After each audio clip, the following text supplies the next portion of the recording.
Hello and welcome. I found this awesome company called Anvil Rage. The company are making STL files for Star Wars models, and I always wanted to try to paint up some Star Wars models, but I didn't know where to begin. I stumbled upon some nice Ewoks that they made, and I just thought, okay, this could be fun.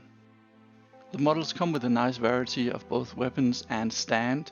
These models come as a one piece, so you don't actually have the chance to adjust weapons to your liking, but you are forced to take the models that are pre-made.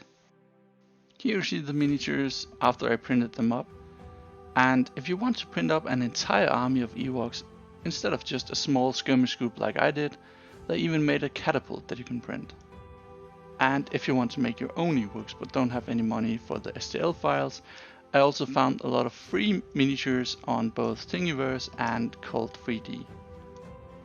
I gave myself the challenge to try and paint up the 7 models within 3 hours. The first step for me was to get some bases for the models, and since I was too lazy to print them up, I decided to steal some from my Lord of the Rings Broken Models box.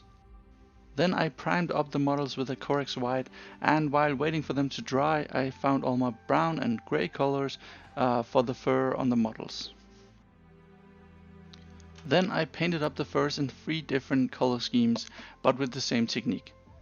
I started with the dark base color, used a shade, and then dry brushed it with the lighter layer color.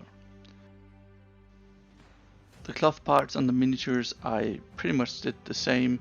I just used a pale green and a pale brown, and then I used Agrax Ursae, and afterwards I just dry brushed them to be a bit lighter. And for the base I just used some summer undergrowth from the army painter and some green flock. And that was pretty much it. You could make these way more detailed than I did, but again I set myself up for only using 3 hours, and I'm really pleased with the result of these small ones. Now I pretty much just need to figure out what my next Star Wars project should be. Anyways, I hope you like these Ewoks, and thanks for watching.